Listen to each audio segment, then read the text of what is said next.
Alright, welcome to our fantasy draft profile. These are quick 1 to 2 minute videos about each player and how relevant they are going to be. We just talked about TJ Hockenson last episode. Let's look at the number 15 overall pick, Dwayne Haskins. So now we have an interesting situation. The Redskins traded for Case Keenum already in the offseason, but now they took Dwayne Haskins, who arguably is the best arm in the draft. So in this case, it might be a situation. This is how I believe it will be. I don't think Dwayne Haskins is going to start off the year. I think they'll roll with Keenum until the bye week.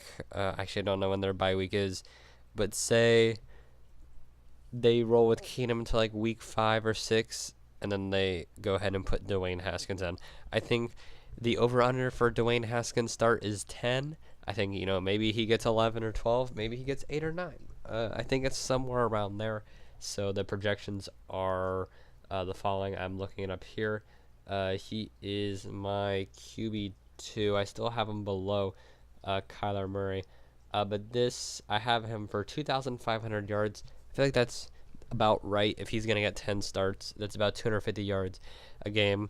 That's pretty good, but he's got the big arm to do it. 13 touchdowns, 9 interceptions. So I think the touchdown to interception ratio isn't great, but when you look at a lot of the rookie quarterbacks, they never are great. So I think that's fine right there. 13 and 9, that's a touchdown a game, touchdown or two, depending on how many starts he makes. He'll have those 1 touchdown games. He'll have those 2. He'll have those where he doesn't get any. He'll have the ones he gets 3. He's got a big arm. It's definitely good.